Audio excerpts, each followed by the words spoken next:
historic platform that enables our presidential aspirants present their message to Ghanaians. This platform also affords the electorate the opportunity to assess the suitability or otherwise of the people who have volunteered to lead this nation. I wish to thank Professor Mills and his team for honoring our invitation today. I would also like to express our appreciation to all of you here present and those watching and listening into this program for making the time to do so.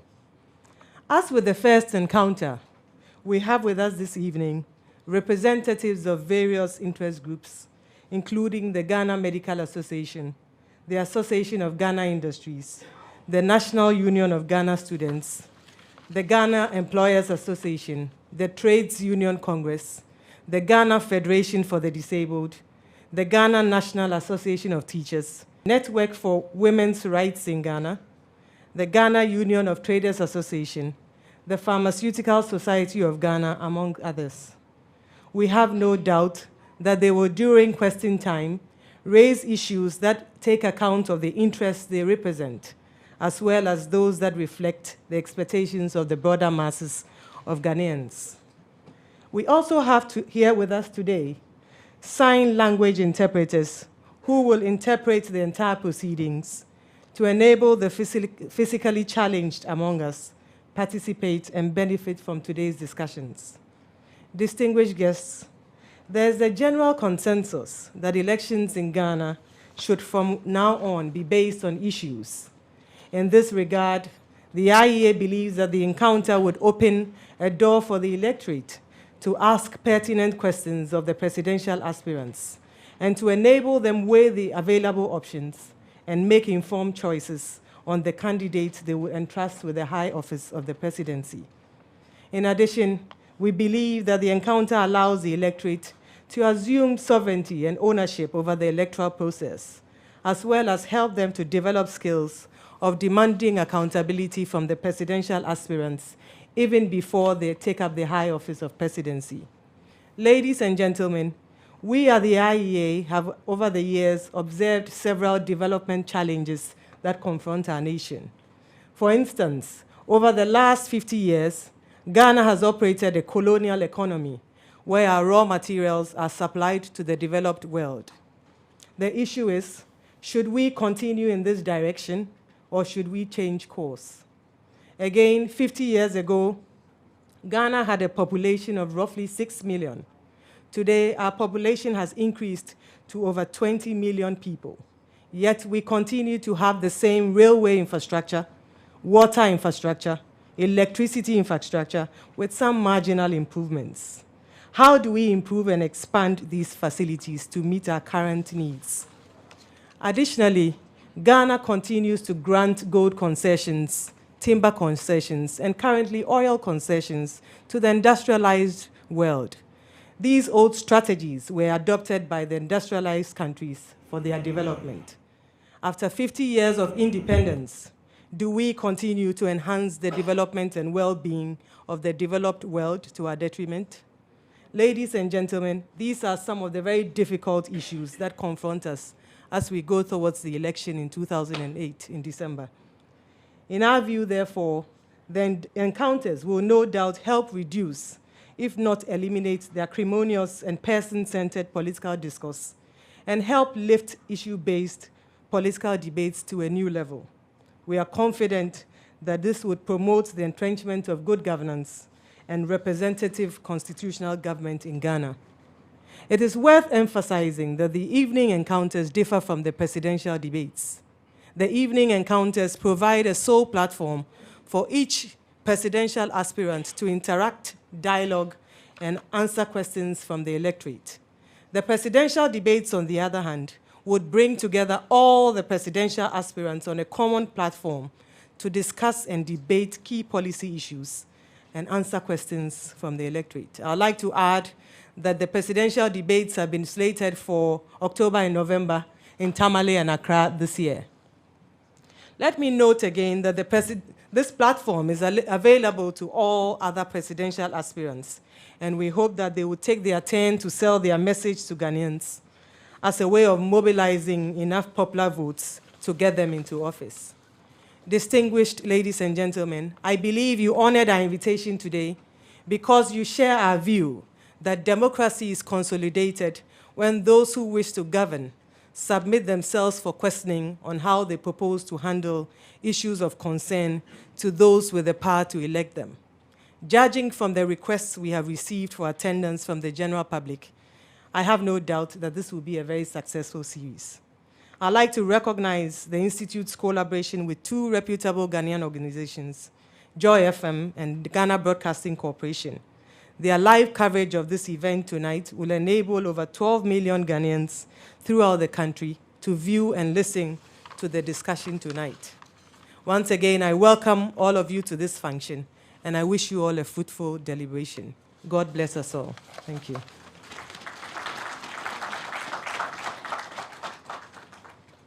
Now, let's invite the Honorable Mahama Ayarga. He's a spokesperson for Professor Atamil's campaign and also an NDC member of Parliament for Boko Central, to introduce Professor Mills.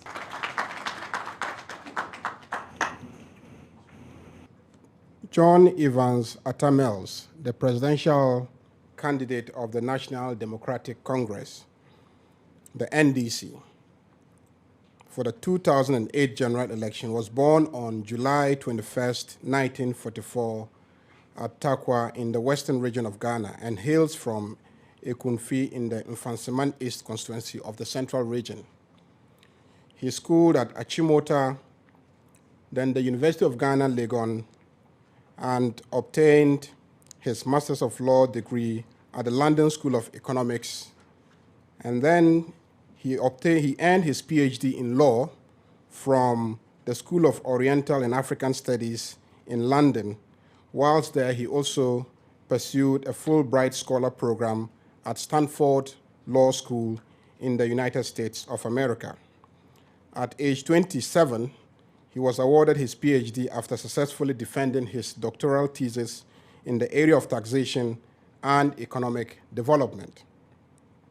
Professor Mills committed himself to teaching and spent over 25 years of his life teaching at the University of Ghana, Legon, and other prestigious universities, including the Temple University in the USA and Leiden University in Holland.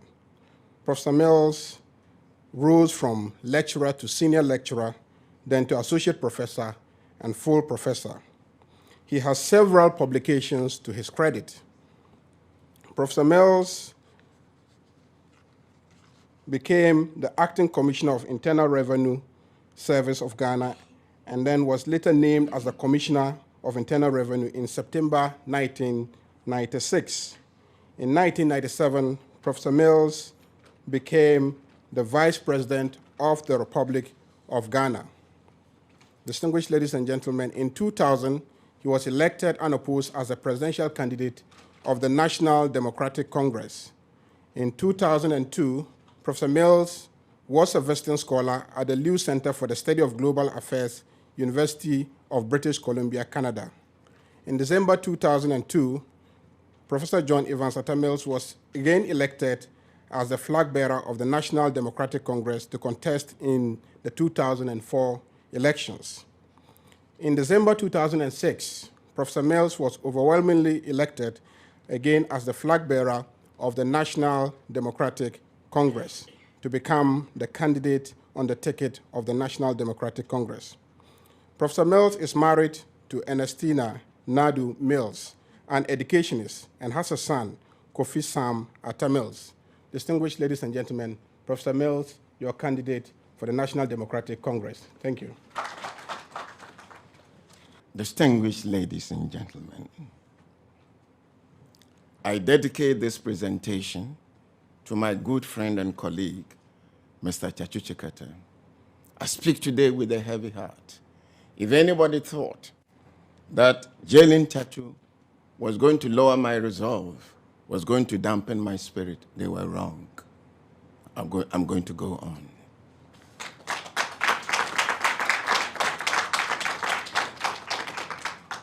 I am grateful to the IEA for giving me this platform to present the vision of the NDC as a party and myself as a leader of the party for a better Ghana when we assumed office in January 2009. We know, ladies and gentlemen, that Ghanaians are at this time concerned about the future of our country. They are worried about the harsh living conditions. They are also worried about the upsurge in crime. And of course, the dramatic growth in narcotic trading in this country. I share their concerns. And as I go along, I'll tell you how we intend to assure them that the future is going to be better. There are some who argue that the election this year should be based on a comparison of the records of the various political parties and their candidates.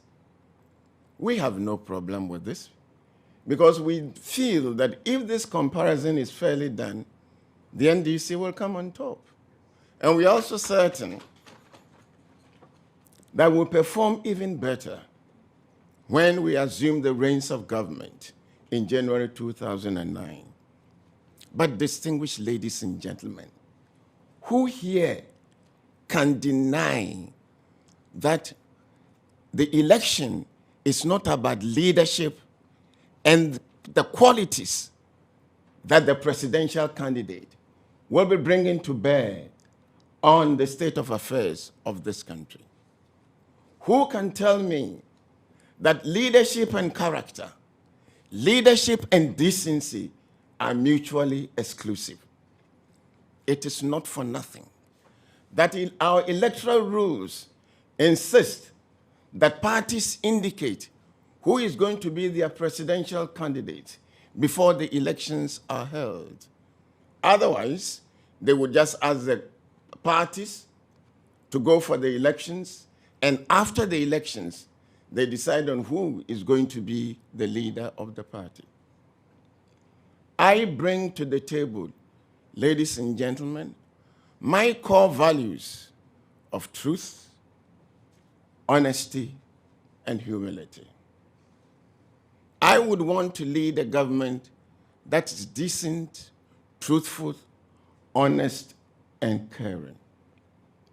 To mend the broken trust between elected officials and the people of this country. Indeed, due to political partisanship, over the years, our country has become polarized. Indeed, if you do not belong to the ruling party, you are discriminated against. Let me say this. I, Atta Mills, will be president, not only of NDC, but of all the people of Ghana.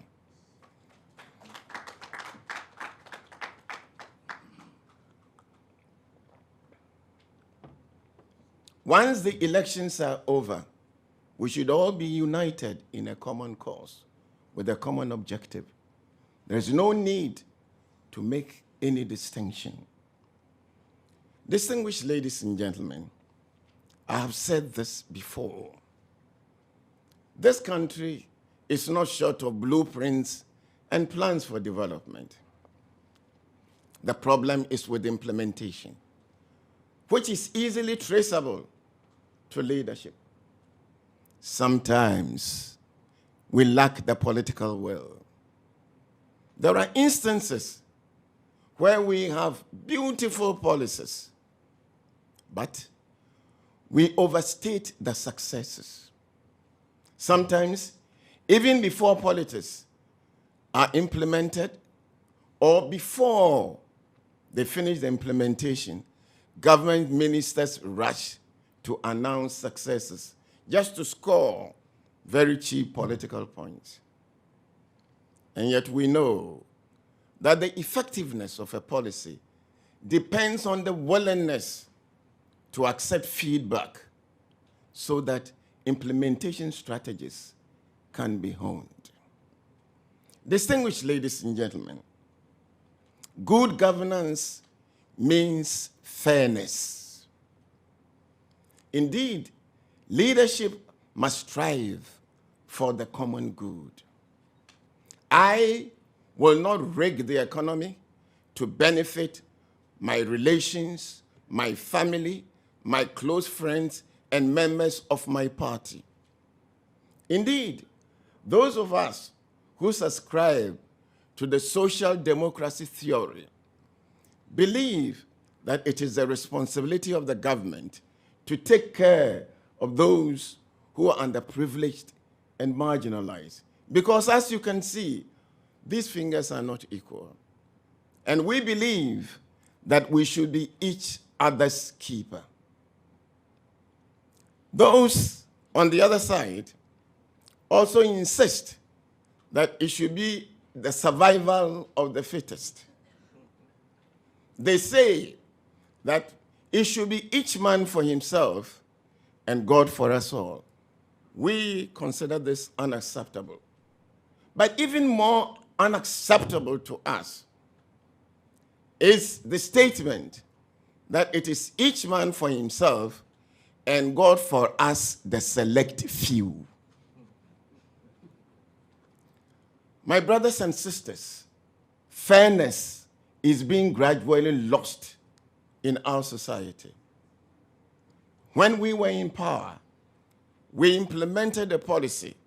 When, say, there were funds in the road fund, we will distribute them by equal percentage to contractors whom we owed so that they could keep their businesses afloat.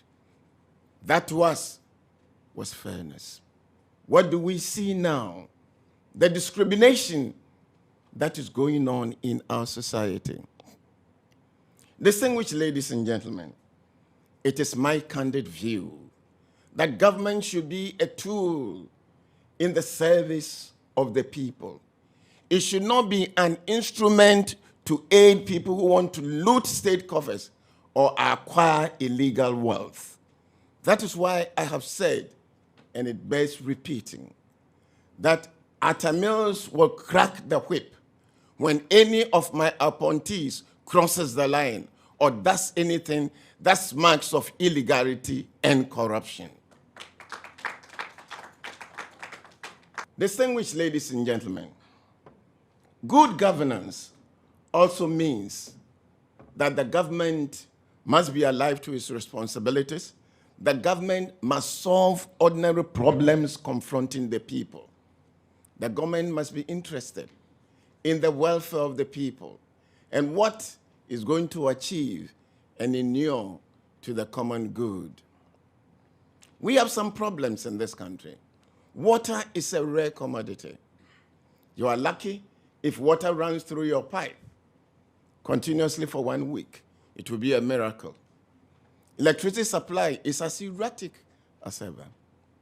And yet, nobody seems to be doing anything about especially the water situation. It is pathetic to see children and women walk long distances to fetch water. A government that is caring must indeed be interested in solving this particular problem. There are other matters of concern. When you go around our country, especially in the cities, you see structures springing up. We are developing urban slums.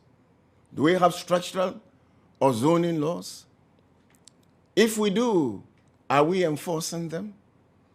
And I would suggest that where we don't, and we are planning them, let's involve the transport sector so that they'll be able to synchronize our activities.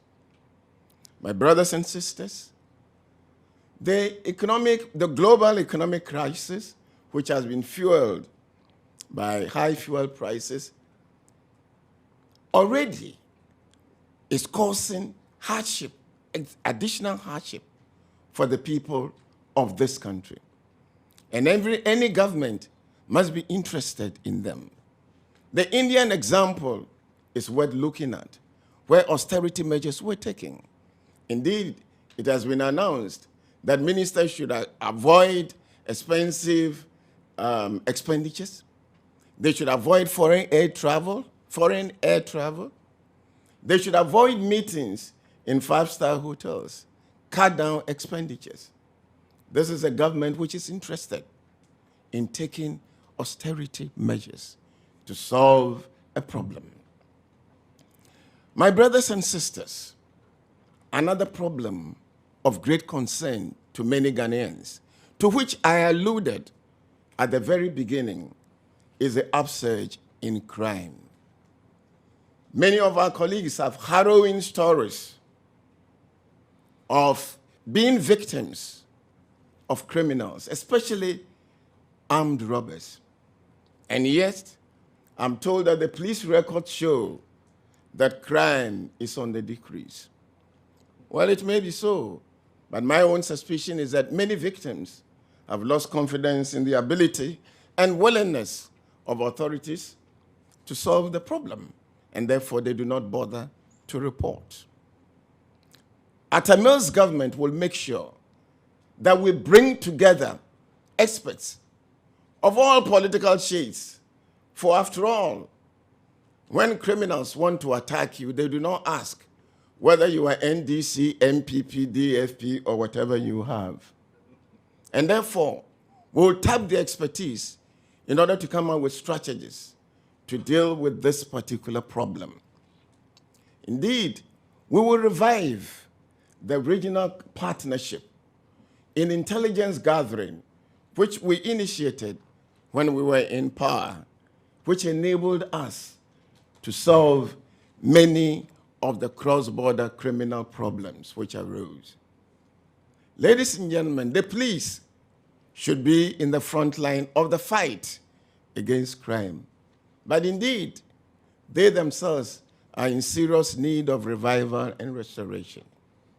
And I promise you, our government will initiate measures to ensure that we restore morale and confidence in the police service.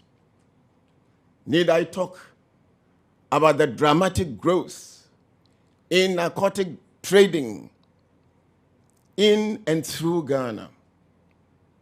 Ghana is fast losing our hard-earned reputation because of the activities of drug barons, who, because of the economic power that they wield, succeed in compromising individuals and authorities who should be enforcing our laws. Is it any wonder that the many probes that we have had have not yielded any positive results?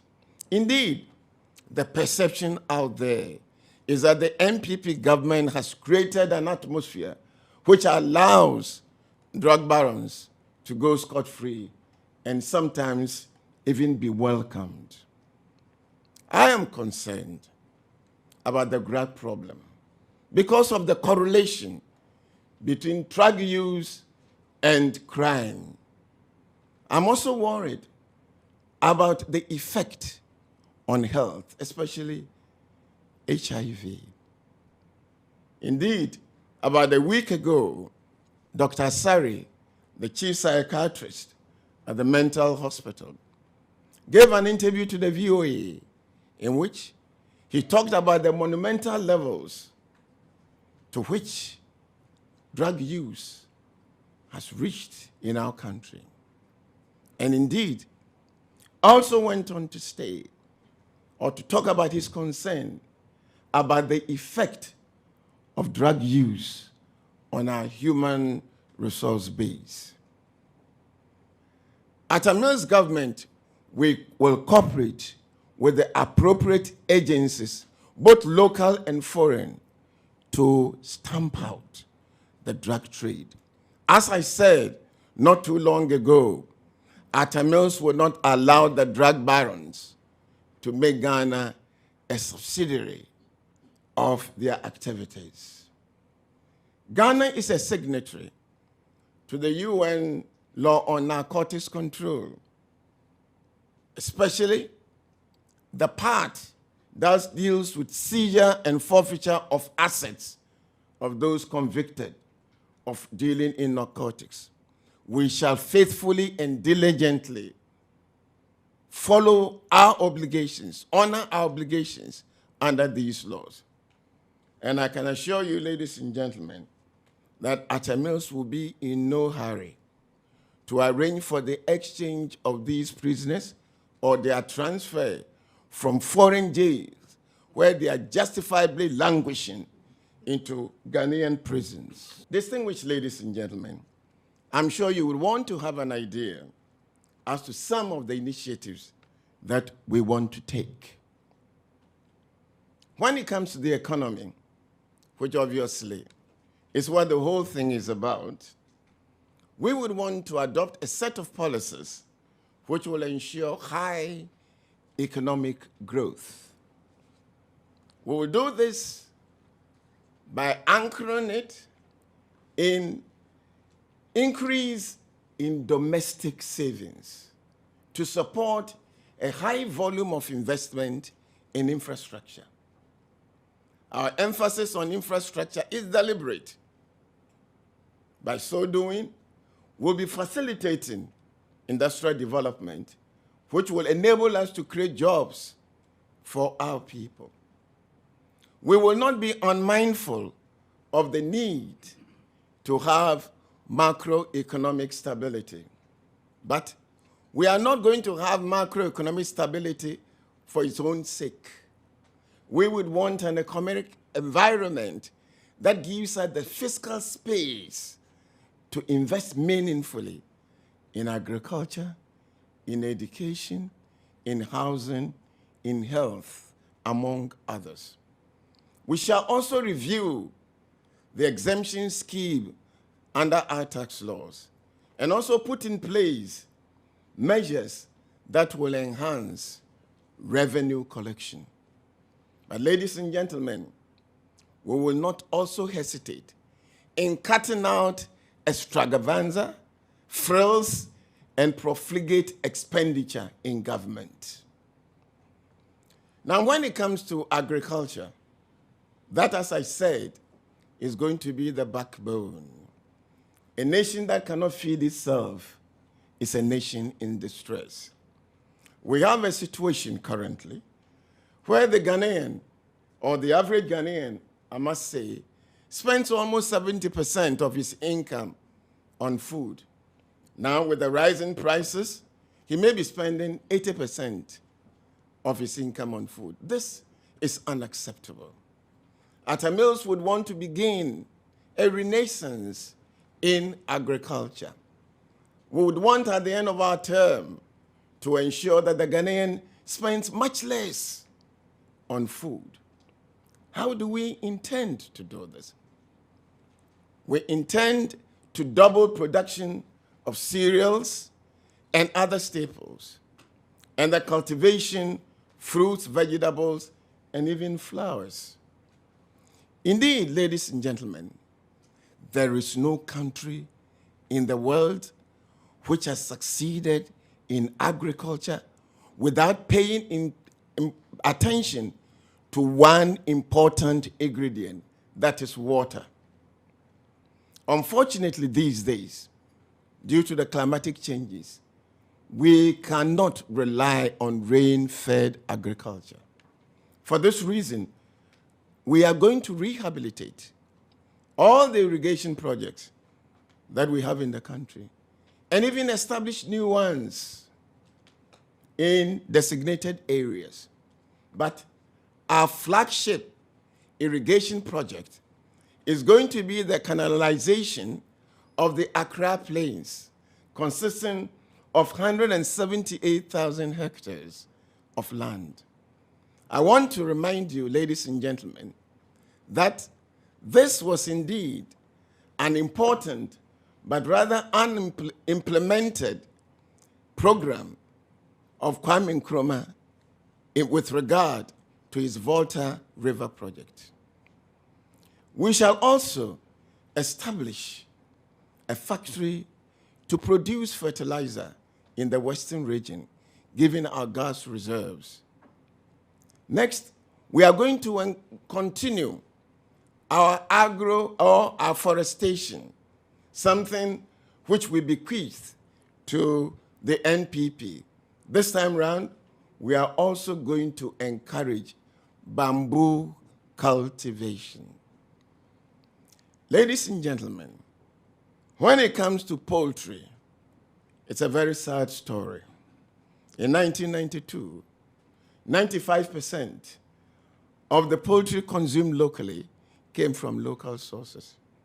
At the moment, due to the unbridled importation of poultry products, local poultry sources account for only 10%.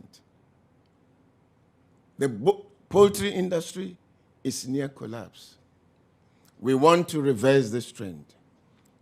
We are going to impose tariffs and duties on imported poultry products, and this can be done in accordance with WTO rules. We'll also reduce the cost of poultry feed, and finally, help poultry farmers reactivate their businesses through the establishment of a poultry subsector fund. When it comes to fishing, the activities of foreign fleet and trawling activities have indeed led to a situation where our fish stock is being seriously depleted and where the livelihood of some of our fishermen is being adversely affected. We propose to reserve our 200-mile exclusive economic zone for purposes of conservation. This can be done under the UN law of the sea. And during this period, trawling will be monitored and regulated. Now, when it comes to pre-mixed fuel, we would attempt to remove the bottlenecks associated with the production and distribution. And we think that the interests of fishermen will be best served if the premixed fuel is made the responsibility of our chief fishermen. Ladies and gentlemen, education. Any country which ignores education does so at its own peril. Now let's look at preschool and primary education. In this 21st century, it is unpardonable and unacceptable for children to acquire education under trees, dilapidated structures, and life-threatening structures. It is not good enough. We'll take steps to rehabilitate these structures. We will also, in addition, extend the school feeding program to cover all primary schools. We will, in addition, take seriously the deworming exercise, and also, in cases where the people cannot afford school uniforms, we'll give them standard school uniforms. Distinguished ladies and gentlemen, when it comes to secondary education, I must say that the Professor Anamoa Committee did a very professional job. But when it came to the level of political decision-making, the NPP government thought it was important to put its seal on the education reform program by tinkering with a component on secondary education. Now, the tinkering indeed appeared very petty in certain respects, especially the change of name from junior secondary school to junior high, senior high. One would ask, what will NDC do? Are you going to reverse the decisions? The answer is no. We do not want education to be regarded as a football to be kicked around by parties in power. What we intend to do is to convene a meeting of all stakeholders and all political parties so we agree on the way forward. There is also the problem of access. At the moment, only half of the people who qualify for secondary education gain access. In our time, we were able to provide 250 secondary schools. In the 7.5 years of the NPP government, they provided only 50. We have a shortfall of 300. We need to do something about this. When it comes to the curriculum, now in this globalized world and demand-driven areas happen to be creative arts, French, Spanish, sciences, etc. These subjects, in addition to religious and moral education, will be included in the curriculum and then emphasized. Indeed, the Constitution stipulates that education should be progressively free. We will take steps to ensure that over a period, we are able to achieve some degree of provision so that eventually we can make secondary education free. When it comes to tertiary education, we are not in favor of full cost recovery. We want cost sharing. Indeed, we think that needy but brilliant students must be assisted. And also students who study science, who study mathematics and technology must also be aided. And therefore, we propose to set aside a portion of the GET fund to aid such students. We also propose to expand accommodation and other facilities on the campuses, accede to the request of NUCS to have a modern office complex, complete the campus for Ghana Institute of Journalism, and also get together with NUCS and stakeholders to review the student loan scheme. When it comes to health, it is our proposal to review the National Health Insurance Program, which, because of spin and propaganda, the NPP government refused to do. We want to make it truly national. We also want to continue with the rehabilitation of our teaching hospitals and our regional and district hospitals. We also want to provide the Koforidua, Wa, and Bolga with modern district hospitals. We also want to procure diagnostic equipment for our teaching hospitals and for our medical profession.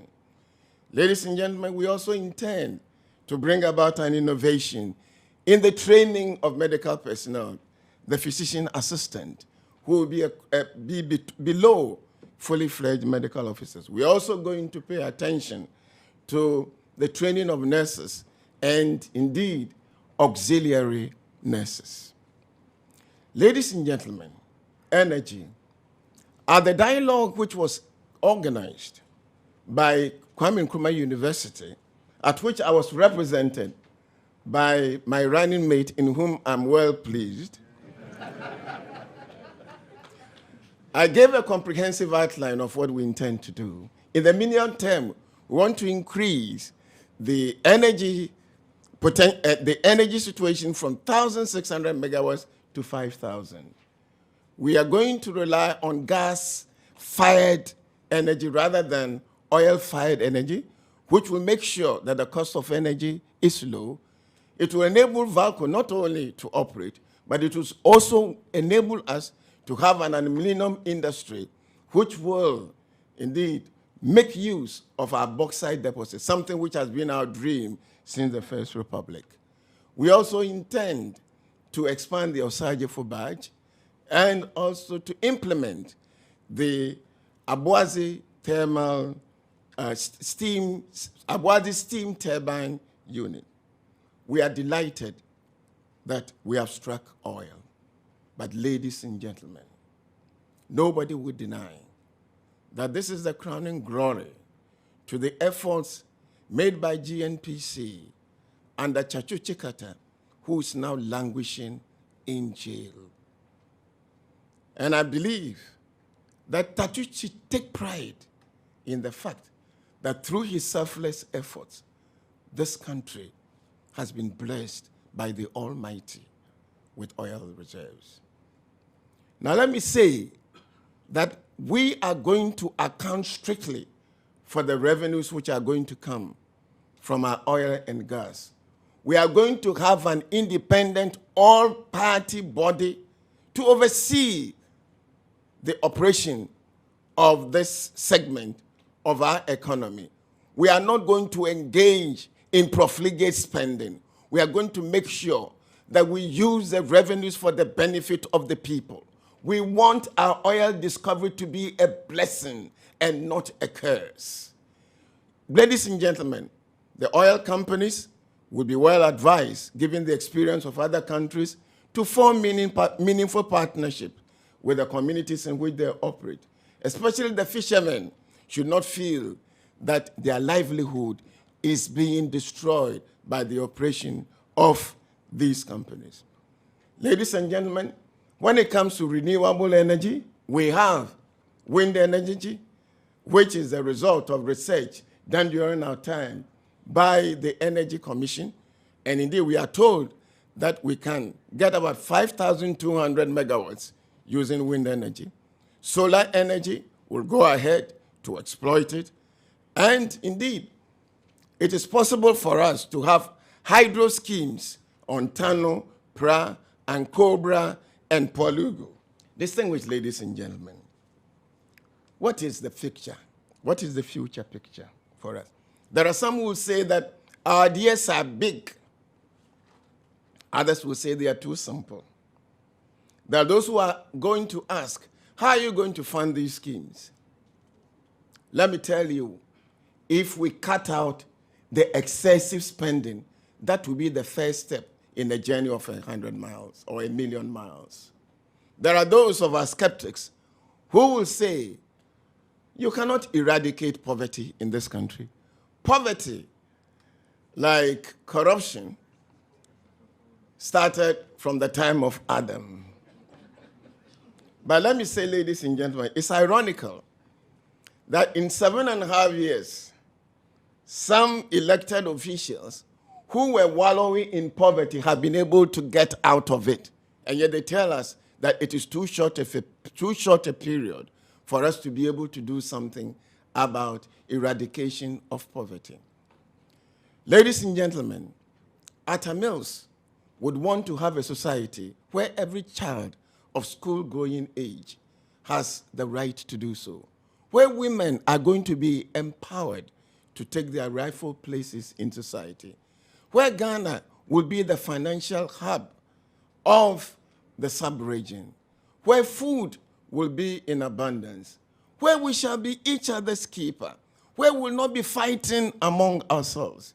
Atta Mills will want to head a government which is caring, which is honest, and which is accountable.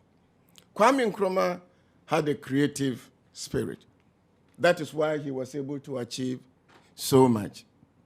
Former President Rawlings, in whose government I was privileged to serve, had big ideas and courage.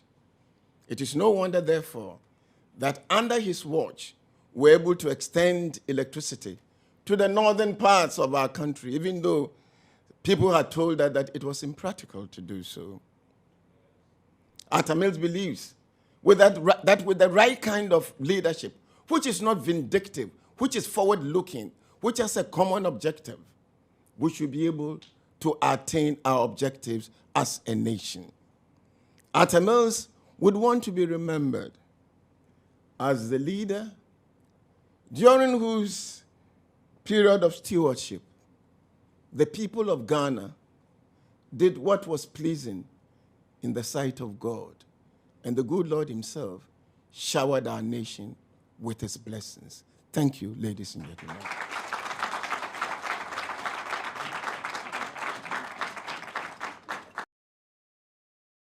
I'm going to start off by asking him a few questions based on what he said. I would just restrict myself to one for starters, and then in between I'll come up with a few.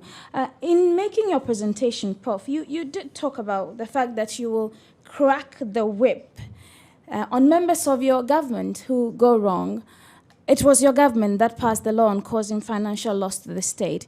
And yet, at the start of your statement, you said you were sad that Chachu Chikata had been jailed. Were you sad because the law you passed had been applied, or because you thought that he was unjustly sentenced? Well, I had the rare privilege of going to court on a number of occasions. and listening to the proceedings. I'm also a lawyer. I was there when that law was passed. And I must say that I was taken aback by the judgment. I thought that Tachu had done the best that he could. And rather throwing him into jail, I genuinely believe that he deserves an honor. Somebody who has rendered selfless and dedicated service to our nation. Tachu has no property to his name. He has nothing.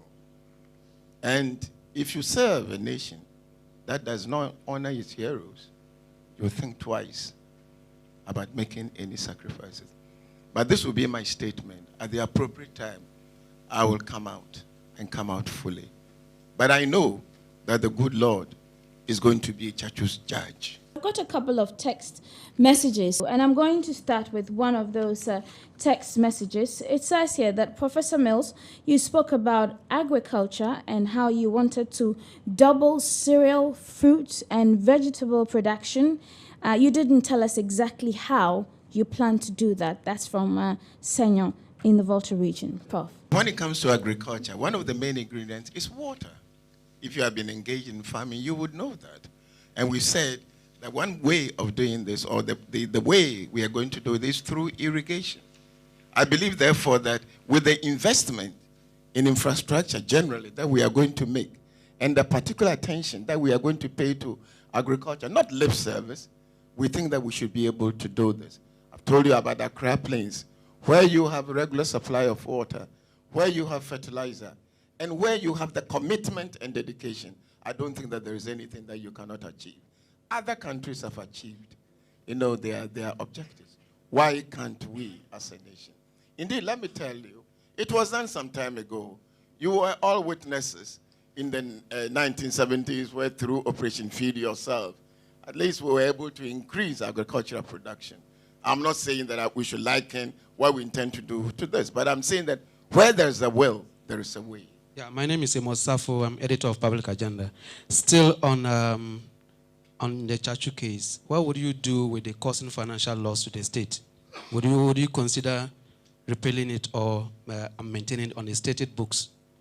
It will remain on the statute books until we as a party or government think otherwise. But I believe that it is not the law beyond the statute books. There are so many laws. It's a question of interpreting it. Yes, in the spirit in which it was passed. This is, our problem with it. It's not the law per se. How do you interpret it? And I believe that in this particular case, it's been a great of miscarriage of justice in Tachu's case. My name is Soji Tete, General Secretary of the Ghana Medical Association. The Ghana Medical Association is concerned about the state of mental health care in the country, aspects of which are a spin-off of the narcotic drug trade. There are reported increasing incidents of narcotic use in secondary schools. We have a severe shortage of staff in the psychiatric hospitals, a handful of doctors and nurses, and generally the state is something that requires attention. Now, what I want to know from you is that for over 3 years, we've had a mental health bill which has still not been passed. And what are the plans of the NDC as far as reforming the state of mental health care is concerned? Thank you. Well, I wish you had said that the 3 years is NDC which is in power. If it hasn't been passed, I believe that you know where to lay the blame. But that is one reason why I'm worried about the narcotics trade, is the effect it has on especially our youth, who are the future leaders. Here we are. We now have to find additional resources to ensure that we are able to control the harmful effects of the drug use. We have no option but to prevail on Parliament so that they go ahead and look at the bill and pass it into law. Whatever resources we have, we also have to look at the state of mental health in our country and see what we can do. I mean, it is the responsibility of government. If we have not been vigilant enough, if we have allowed drug use in our country, if we have opened our doors, the least that we can do for our youth is to redeem them from the pits into which they have fallen. Mr. Kwesi Jonah? Madam Moderator, what the distinguished professor has told us this evening is very interesting. But even more interesting is what he refused or failed to say. We have not heard one word about private sector development. We have not heard one word about political corruption. Finally, what you said about irrigating the Accra Plains. I want to find out, Honorable Professor, whether you are aware of those research findings that say that large-scale irrigation schemes do not work in the third world. Thank you. Well, I hope you are not implying that they work elsewhere, but not in the third world. If so, we have to find out what it is that we have to do. Well, Mr. Kwesi Jonah, you know, when I was speaking, they passed the note to me. They were telling me that my time is up. In 25 minutes, you cannot cover every subject. I believe that when our manifesto is published, many of these areas will be covered. But let me say that when I appeared before the AGI, I had the opportunity to discuss with them private sector development and to look at their concerns. On corruption, I believe that you've heard me time and again about corruption, what we need to do about corruption. We are told, the institutions to check corruption. If indeed we have them, we must give them their independence and resource them to be able to do their work. And when they come out with fundings, we must not only back, we must bite. We must show that corruption is indeed inimical to the interests of our country. So you mentioned that there was a problem of access, and you mentioned that under your leadership, all students who qualify in science and technology would be given scholarships. Recently, there was a lecture at the British Council. No, first of all, the National Council for Tertiary Education has a 60-40 mix between science and arts in our universities. That is what we are supposed to do as a developing country, to have 60% science students and 40% arts students. Professor Adakwa, the Vice Chancellor of the University of Kwame Nkrumah University of Science and Technology, says that even if we were to admit all the science students that qualified, we would still not make that 60% science student. So I would like to know what your government would do to encourage the production of science students. And I want to link it to an issue that you raised on primary education, the issue of content. I think that we can build all the classrooms that we want in this country, but the issue is one of quality. And I want to link again the issue of quality and science education to the issue of language. I want to know what your government's policy will be on language instruction in primary schools and to enable children to understand science and mathematics and other such abstract concepts. Well, that shows a university professor posing a question. Well, Tejua, the thing is this. You know, when you have a package which is attractive, you'll find that students in choosing their subjects will take a lot of things into consideration. Where they know that they can go to the university and get scholarships and sponsorship, as more students are going to be inclined to choose science subjects or to read science. I'll tell you this. I had the privilege of teaching in the university. Many of the students who read administration, to my surprise, were top science students. But they chose administration because of the attractive nature of the jobs afterwards, and also because some companies were sponsoring them. That's just to show that once you have an attractive package, there'll be tendency for students to move into that area. Now, you talk about what language are we going to use in the primary school. I think that communication is very, very, very important. And there are some who say that you should teach them in their native language. Now let me say that our native language is limited in so many areas. There are so many things that you cannot describe in our native language. I would say that the basic language should be English, but at the same time, we should also teach our children our native language. I think that a combination of the two should be, but English should be the medium of instruction. Because as you grow up, you find that our native language is incapable of interpreting, many of the concepts that we have. And I think that, this is the way we would go. I'm Irene Adansa from the Ghana National Association of Teachers. Prof, considering our various reforms, we have had so many reforms in education. The focus over the past 10 years has been more on primary education, basic education. My first issue is that considering our limited resources, what would your government focus on? Would you still focus on basic education, or would you try a balance over the various levels of education? And then whichever design you choose, could you give us 1 or 2 prescriptions as to how you handle some of the quality issues?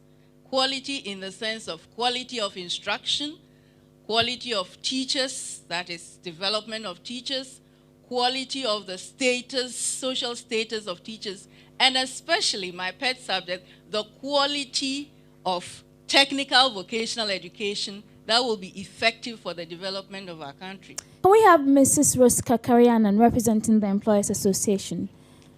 Thank you, Matilda. From the Ghana Employers Association, we would like to ask Prof that in an economy where there's low skill, low productivity, low wage, as you rightly said, cannot reduce poverty. But we are in a vicious cycle of inadequate education, poor training, low productivity, and poor quality jobs, which lands people in low wage jobs. And also it doesn't allow workers who have not got relevant skills to participate in economic and social development. And this also in turn fuels a negative impact on the development of enterprises. And so enterprises are not also able to compete on the global market. My question is, what are you going to do about the low productivity issue of this country? Productivity has been an issue in this country. Are we going to go for a national campaign on productivity? What are we going to do about productivity? Thank you, Prof. Well, thank you for the 2 questions. Now, Mrs. Is it Adanusa? Yes. Nothing is static in this world. Everything is dynamic. When it comes to education, you have to review the educational system to respond to needs of the people. I would say that my government would periodically review the educational structure from top to bottom to see whether our educational system responds to the current needs. So that is my first question. If indeed in the past we seem to have concentrated on the primary education because it was felt that there was a certain need. But I would want a situation where you take a holistic view of education. Now, there was something that you've touched on. You were talking about quality education. You are not going to get quality education unless you have educators or teachers who are properly motivated. This is the problem that we have. If you have teachers who are well motivated, I can assure you are going to get the quality. But you have a situation where the teacher is so poorly paid that he goes to class and he does not give of his or her best. And because the teacher is poor, of course, his or her social standard, of course, comes down. Now, we have situations right now in the universities where you find that a big portion of their emoluments is in the form of allowances. Now, these allowances do not count when we are determining the pension of university lecturers. I'm using this because I'm familiar with it. How do you expect anybody to accept to teach in a university when he knows that after so many years of work, the emoluments which they considered important when he was teaching will no longer be taken into consideration in paying them? I think that the problem we have is that if we want quality education, we have to pay for it. We have to give them a realistic salary so that they will be well motivated. People keep telling me, yes, you can never get quality education because, look, we can't even get teachers. The reason why we cannot get teachers is that people do not think that the teaching profession is attractive. And I'm not surprised that people don't want to go into teaching. In 2000, when I suggested that university graduates should go into teaching, the NPP government, they had an advert in which some young people were threatened to teach males a lesson. When we want good jobs, you say we should go into teaching. Now, if you don't have teachers, does it worry anybody? Teaching is a noble profession. And I believe that it holds a number of opportunities for many of us. I think that we must pay teachers well. We must see to the education of teachers. We must make sure that they get what it takes to give of their best. Now about the employment, low productivity, etc. When I came to the economy, I told you that we are going to concentrate on increased domestic savings and, more importantly, huge investments in infrastructure. And I mentioned education, etc., etc. Where you make the right kind of investment in infrastructure, in education, that is the right type of education, where you're able to provide people with water, energy. Let me tell about what energy. When we had the energy crisis, which in my view could have been avoided, private sector was severely affected. They spent as much as $733 million to supplement their energy needs. My brothers and sisters, can you imagine what they could have used this amount for? 33 companies filed for bankruptcy. Many workers were laid off. And some of them decided to abandon their businesses and import items. What I'm saying is that where the infrastructure is not there, you are going to get low productivity. The government must provide an enabling environment where it's corruption-free, where you're able to eliminate crime. You will find that there will be a good return on investment. There will be further investment. You are opening the doors to people so that, in addition, there will be income-producing activities. You will not have to tell people where they should go. So the emphasis is on infrastructure. Unless you pay attention to infrastructure and cut out the frills, the extravaganza, you are going to always be caught in this vicious cycle. I'm going to take the liberty, before we go to the audience, to ask one of the questions here from our texter. Prof. Ni Akwefio in Accra says, what change will we see in Ghana when we vote for you? For example, what will you demand from road contractors to ensure better quality roads? Well, you will see a new type of government. I told you that my core values are going to be truth, honesty, and humility. I regard my election as president as an opportunity to serve the people of this country. I told you when we launched our program that one of our objectives is investing in people. Where the road contractor is given a contract and the corrupt official asks for a huge bribe or a percentage of what he's going to get is going to go to someone, can you complain if he does shoddy work? Again, where the contractor has not been paid for a long time, how do you expect him to keep his business and pay his workers so that they will give of their best?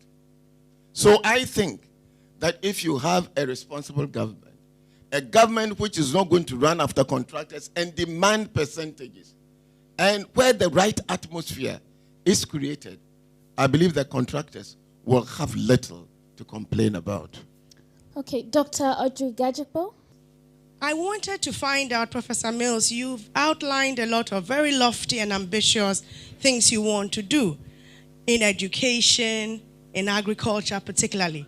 Have you done any costing for these things? Because oftentimes our politicians give us promises, and when they come into power, they tell us that, well, the reality is that the national budget cannot support it. Have you done any costing for expanding the school feeding program, for increasing classrooms, for giving people free school uniforms, for making sure that everybody has access to primary education, and for irrigating those vast stretches of land? Thank you. Well, let me tell you that we have taken all these things into consideration. That is why I told you that we are going to rely on increased domestic savings, which you are going to invest in the productive sectors. Now, let me give you the current situation that we have in this country is that if you look at the domestic primary balance, that is, if you weigh revenues against expenditures, in 2007, this government was in the negative of 6.7% of GDP. In 2006, it was 4.6%. That is to say, that amount, if you look at the gap between revenue, government was overspending. Where you have a situation, as in 2007, where the fiscal deficit was almost 10% of GDP, the government could not meet its performance targets. It tells you that where you have a government that is overspending, that is not saving, you have a problem investing in the important sectors. That is why I told you that we have to cut out the frills. We'll begin from somewhere, but I have no doubt whatsoever that if we are able to increase domestic stability, and I think that the program, if you look at our manifesto, there are more details. I think that we will be able to do this. I'm not going to talk about some other revenues, but I think that in our system, there is a lot that needs to be done. You take the customs, for example. I know that there are loopholes, and that's why I told you about the exemption status. But we seem to be looking the other way. I've been Commissioner of Internal Revenue before. I believe that given the right kind of impetus, the right kind of incentives, we can collect much more than we are doing. So I think that it's a question of tightening expenditures, cutting out the waste, and maximizing the revenue, and using the money wisely. I think that if we do that, we should be able to make a headway. Can I ask one pointed question as a follow-up? The irrigation of the Accra Plains, as per your estimation, how much is that going to cost, and where are you going to get the money from?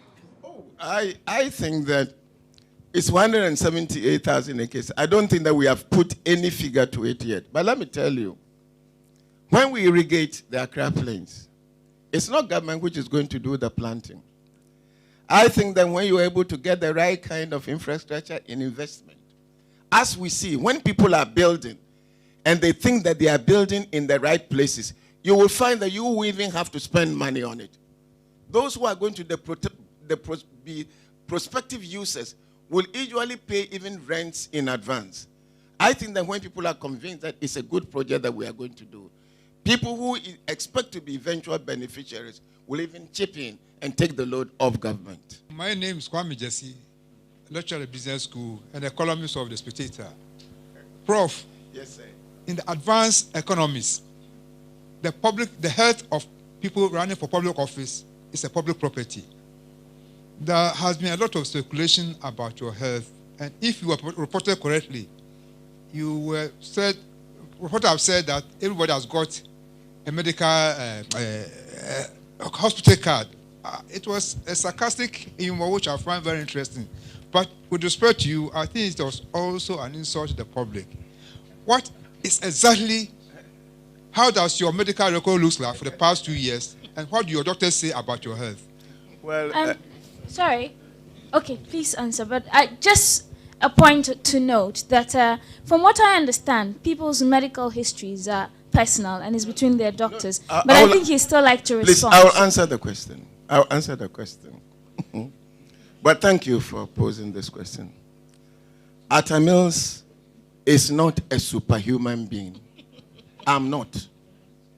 At the moment, I'm fit and I'm doing my work, just like any other human being.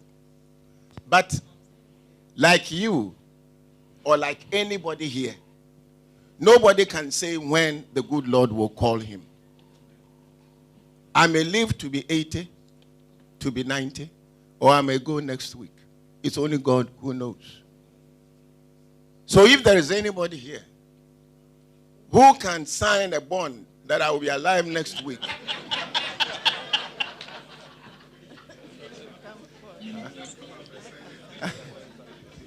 but let me tell you, the doctors will even tell you, somebody comes to your consulting room, not even as a patient, but accompanying a patient. There's nothing wrong with the person. The next moment, the person is off. So I leave everything in the hands of God. Now that I'm well and I can do my job, I believe that that is enough for me. Dr. Rose Mensah-Kuting is with the Network for Women's Rights. Doc, you have the floor.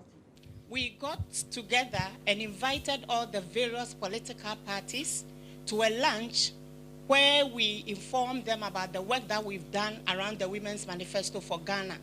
We gave them a fact sheet which summarizes the main demands contained in the document, and we also gave them copies of the document. So I wanted to find out from you what we should be expecting from the National Democratic Congress's manifesto. My second question also relates to a point you made in relation to water. And you said that a caring government should be able to solve the problem of water.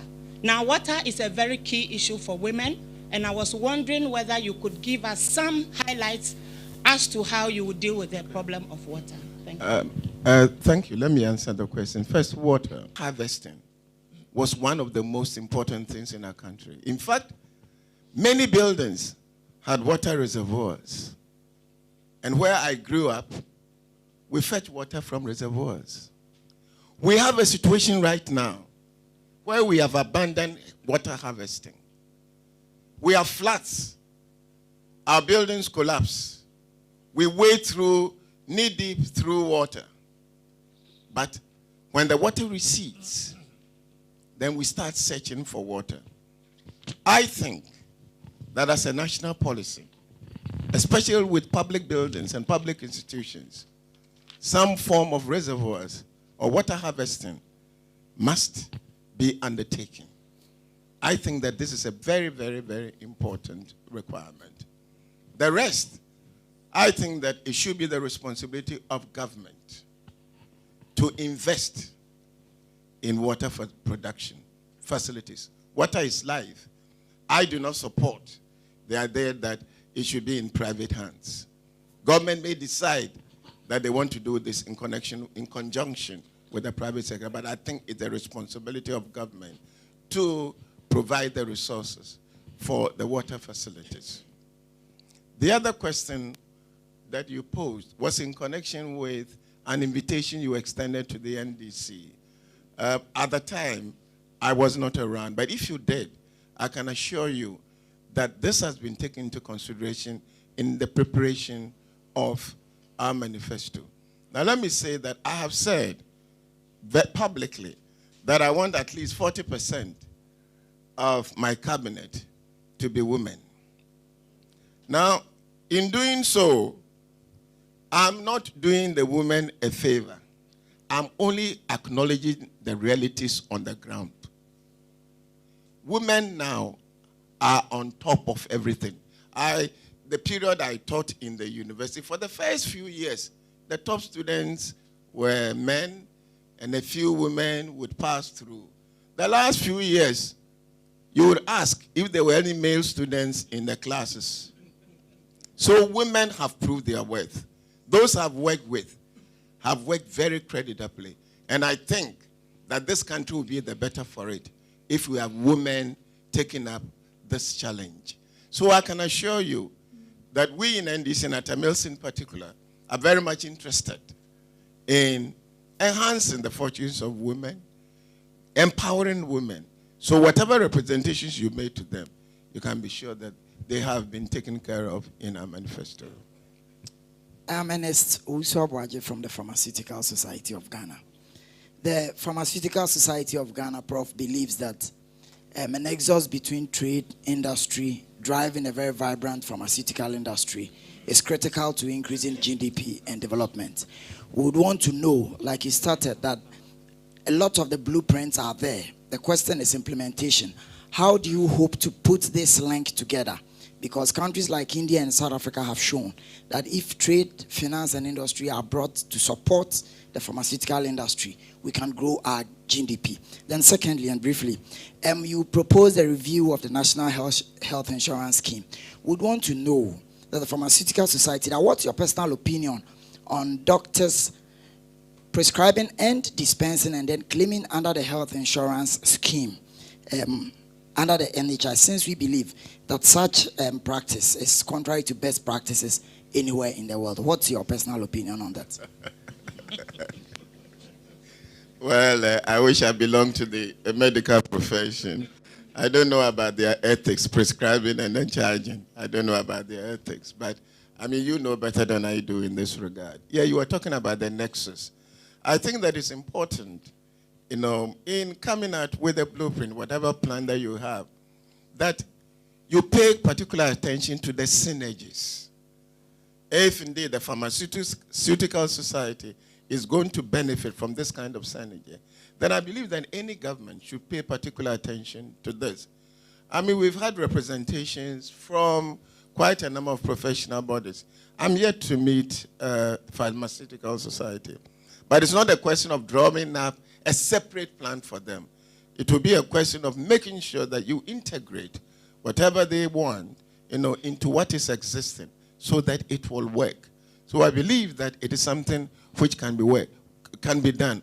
We don't want ministries working in isolation.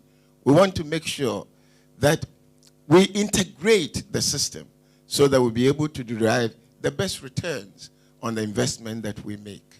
Alice Darkwa Sarialote, President of the Ghana Registered Nurses Association. Prof, even distribution of health workers in the country is very critical if we want to achieve the health-related UN Millennium Goal, Development Goal. What will you do to influence health workers accepting posting to the rural areas? I've had the privilege of going around the country so many times. And when I go to some of these health facilities, there's one thing which stares you in the face: lack of accommodation facilities. You'll find that you've put up a clinic or a hospital, but you've forgotten to make provision for accommodation for the medical staff. It's one of the major problems confronting them, why people don't want to go to the rural areas. And I believe also that the necessary incentive must be given to them. Very often you go into a place where you don't have any facilities for your dependents. Your children want to go to school, there's no school around. I think that these are practical matters that we need to look at. But the one which comes readily to mind is the fact of accommodation facilities. So I believe that if you take a holistic view of this situation, we should be able to solve particular problems. You know, do it in such a way that people find it attractive to go to the rural areas. And I believe that it is something which can be done. You cannot overnight satisfy everybody, but at least you can take important steps towards the solution of this problem. My name is Fabrizio D'Agostini. I'm the ambassador of Italy to Ghana. Within the international community, Ghana is considered a country which cares about human rights protection. And Ghana has been elected with a very high number of votes as member of the new UN body, the Human Rights Council in Geneva. But there are some concern about some aspects of the social life in Ghana, especially abuses against women connected to some old cultural traditions. I think of the so-called Chorkosi, I think of the female genital mutilation, and other abuses against the women. And Ghana still has in its legislations and in its constitution the death penalty, even though during the last 15 years no execution took place. The last one, if I'm not wrong, took place in 1993. So I'm interested in learning how in your program this issue will be dealt and what you think about these themes. I think that nobody should condone human rights abuses, even more so when they are against women. And in this regard, I think we are fortunate that the women have been vocal enough to point out some of these things. And I know that some initiatives have been taken. I mean, when we come to office, you know, what is left over will be tackled by us because women will have to be accorded their full dignity. We have a lot of cultural practices which militate against women. And honestly, it will be our responsibility to ensure that these are removed. There were some initiatives which we took when we were in office, but I believe that, you know, we could not complete everything. So I think that, you know, it will be an area, you know, which we have to look at. And together with the women groups, we should be able to take proper initiatives. The second... The death penalty, whether you will maintain it on our books. Now, let me be very personal in this regard, because let me tell you, I mean, as president, you are a primus inter pares, but two heads are better than one. And some of these things, you must get a consensus, and then, of course, get expert advice. Personally, I'm not opposed to the death penalty. I'm not. I'm not opposed to the death penalty, because I believe that there are certain crimes for which the death penalty is appropriate. I don't think so. But I know that there's a revolution, a worldwide revolution against prescribing the death penalty. And the fact that for so many years we haven't applied it, yes, perhaps shows that people who are to enforce it, you know, have their own reservations about it. But I think that you look at developments and you look at the nature of crime. How best are you going to deter people? I know that criminologists are going to come up with all kinds of theories, whether the death penalty serves as a deterrent or not. But I think that, you know, when you have some of these things on the statute books, they themselves serve as a deterrent. You may have it, but decide that you do not want to apply it. That is my personal opinion. But if somebody is able to convince me that let's scrap it from the books, well, it is something that I will listen to. All right, I've got a question here from the president of the Ghana Federation of the Disabled, Samuel Kwesiasare, and it says, persons with disability in Ghana by the WHO criterion constitute 10% of the total population. As a presidential hopeful, what will you do to improve their living conditions and also help them participate in the socio-economic programs? That's if you're given the mandate to be president. This is where our record as a nation has not been very good. The physically challenged have not been factored into many of our programs.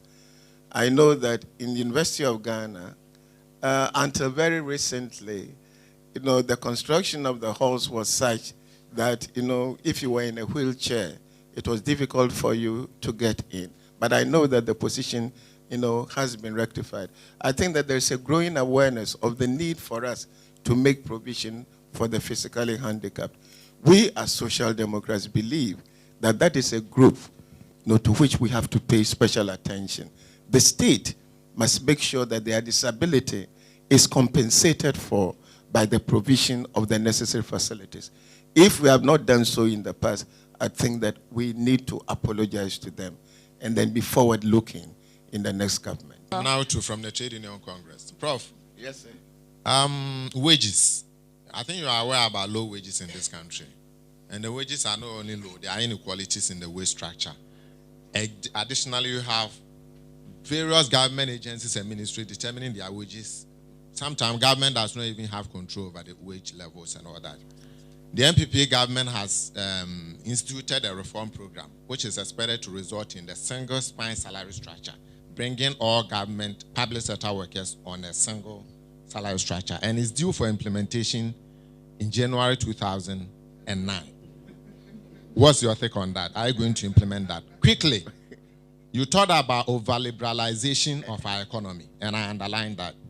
I think some of the things that you can do when you come to power depends on the decisions that are taken today. On 13th December 2007, government initiated the so-called Stepping Stone Economic Partnership Agreement, which is supposed to ensure that at least for a period of 15 years, there will be no increase in tariffs on European imported products into our country. And you have already alluded to the fact that you want to increase tariff on poultry. What are you going to do about the Interim Economic Partnership Agreement, which establishes a free trade agreement between Ghana, a vulnerable developing country, and the most important trading bloc in the world, the European Union? What are you going to do about that? Thank you. Now, let me take your first question. You know, when we were in power, we introduced the Ghana Universal Salary Scheme, the GUSS, which the MPP promptly dismembered. They promised that they would put money in people's pockets and they would give a living wage. Well, I'm happy. At the last May Day rally, after 7 years, President Kufuor was asking workers to exercise patience. I'm also being patient. We'll look at the report or the fair wages and salaries and then act accordingly. But let me say that we are not going to say that we are going to reject the report because it was initiated by the MPP. There must be continuity in government. You made reference to a pact which they have signed. Well, there's something called Pacta Sunt Servanda. You have to fulfill your obligations. Sometimes your hands are tied because of what your predecessors have done. The problem in this country is that we tend to belittle the efforts of our predecessors. Let's acknowledge the good things that they have done and move on.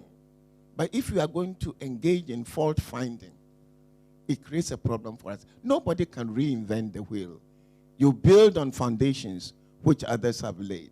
Unfortunately, it has taken some of us too long to realize the simple truth. Thank you. My name is Harry Reynolds. Yeah, Prof, you spoke extensively on profligate expenditures. I know that the NDC has been criticizing the MPP government's decision to purchase 2 aircraft. I want to know what you intend to do in case you come to power. And also, what has been your own outlook of current rate of accidents? Thank you. You know, sometimes we talk too much. The experience that we had with the presidential jet, it sat on the tarmac for years. It was sold almost as a scrap. Personally, I wouldn't go in and buy 2 planes, spend that much money at this time. But let's face it, we have more important things to do. If we do have a plane, a previous government has committed itself and bought a plane, and it's available. I come as president, and I decide I'm not going to use it. I'm going to spend the people's money to go on commercial transport. Am I not causing financial loss? Am I not misusing the resources of the country? It's true that I would not have bought it, but it's available. So what I'm saying is that let's look forward. We criticize, which we have every right to do. The final decision with the government. We wouldn't do it, but it has been done. What do? You let it sit on the tarmac for years only to sell it as a scrap? I don't think that we are being fair to the people of Ghana. And I would want us to be very, very objective in this area. Once it is available, you are going to use it. I'm not saying that it should be made available. And however, if you look at the conditions under which it's acquired, and there are problems, you have every right to deal with those problems. If there are no problems, what can you do? It was the same with the presidential jet that we bought. They made so much noise about it. They could not find any illegality about it. But yet, it was left standing on the tarmac. I wouldn't do that. And then the spate of accident. You know, we have a few problems in this country, perhaps more than a few problems. But I couldn't mention them all. Sometimes you ask yourself, do we intentionally create the problems for ourselves? I find it difficult to understand how anybody can so construct a road that it rather creates traffic jams. I don't want to mention any particular locations. But I know in one case, it can take you as much as 3 hours to go over a distance of 2 or 3 kilometers. Saturday afternoons, if you use that road, you will sleep there. Okay. I mean, what is this? Thank you very much, Prof. We have to move on. Thank you, Prof. I'm Abdul Karim from the National Union of Ghana Students. Prof, coming from the universities, you will agree with me that there are a lot of blueprints over there that, if implemented, will at least take us from the current sketch that we all see. May I know what pragmatic steps we will take in integrating the universities into the developmental agenda of the nation? I recognize the erudition and the wealth of knowledge that my colleagues have. And I will tell you that some of the things that we are saying come directly from them. We meet them. We discuss things with them. And therefore, I would say that they are contributing a lot, to the policies and the things that we are saying. And we'll continue to rely on them because many of them have very, very, very good ideas. So we are not relegating them to the background. We appreciate your work and congratulations. Madam Gloria Foy-Boadu. I work with the Women Assistance and Business Association. And this question is to Prof. Mills, my company law lecturer. You made mention of training more physician assistants and nurses for hospitals in the regions. How about doctors? We now have a ratio of 14,000 people to 1 doctor. And the infant mortality is high, maternal mortality very high, life expectancy of the average Ghanaian below 60 years. How about medical schools? Because right now we know there's a stringent requirement into those schools. Thank you. If you look at the figures, the number of doctors we have trained over the years, you will be amazed. A lot of them have found greener pastures elsewhere. This is another subject altogether. How do we retain their services? And this is one issue to stop the brain drain, because I believe that if we're able to stem the tide, we'll be able to get quite a few doctors working around. But for as long as the conditions exist which encourage the brain drain, you can train any number of doctors. You are not going to be able to succeed. I wish we had more time to talk about the causes of the brain drain, but I'm happy that you've drawn attention to this. It's one of the things that we have to discuss with members of the Medical Association. And the schools, the medical schools, the universities, how can we help them to expand? And if they expand, are we going to derive any corresponding benefit from the expansion?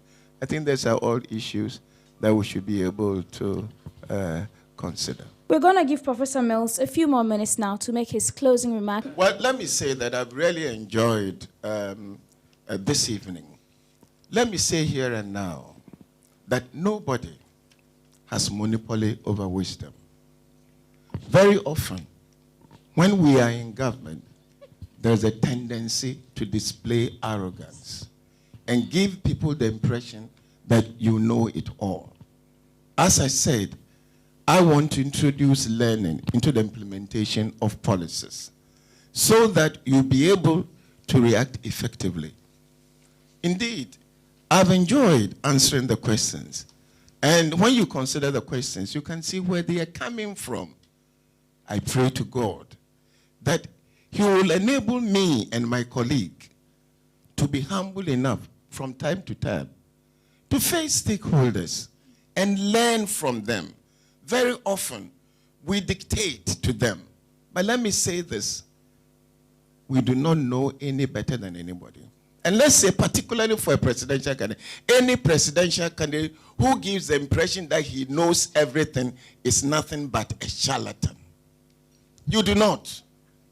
I think that the mark of a leader is to make the best use of the human resources available. If you have a leader who says he knows everything, then you will say a leader who is likely to drive your vehicle into a ditch. And I think that it's important that we do that. We have so much talent in this country. We have people with all kinds of ideas. They may not belong to your party, but who cares? So long as they are Ghanaians, or not even Ghanaians, but they are prepared to sit down and share ideas with you, I believe that it is something which has to be encouraged. I thank you for the opportunity that you've given me to appear before you. I pray to God that he himself will direct us and his will be done in our lives. Thank you. And also on behalf of the Institute of Economic Affairs, on behalf of Joy FM and State Television, GTV and National Radio, we'd also like to show our appreciation to Professor Mills for coming. And on that note, I think it's a good point to invite the Director General of the Ghana Broadcasting Corporation, Mr. William Ampim Dako, who made it possible for you to see all this on television, but also on national radio.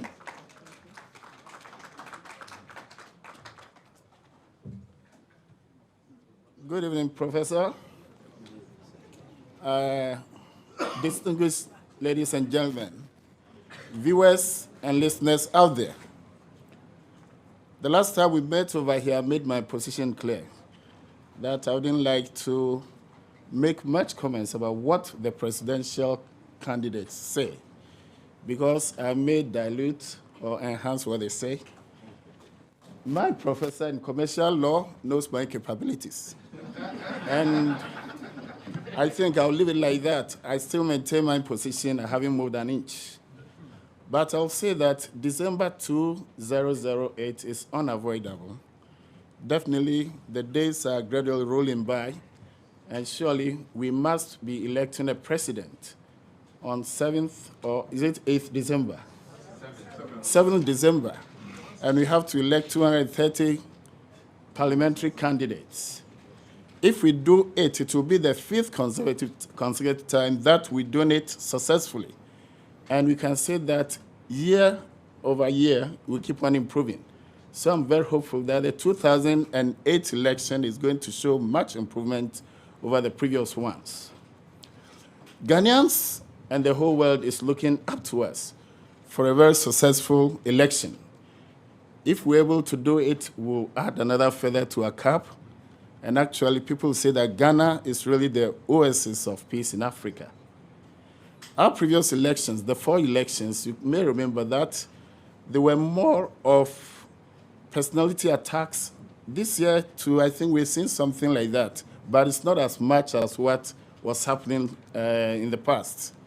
And I believe some of these things are due to the way Ghanaians are becoming more sophisticated and discerning. If you insult, it will never bring you any vote. You have to talk about policies and issues that you have for the people during the next 4 years you want to rule the country. I would like to congratulate the Institute of Economic Affairs, the Joy FM, for their collaboration with Ghana Broadcasting Corporation to make this possible. The last time I talked about the way we're moving from campaign on the streets and other places to new technologies and multimedia.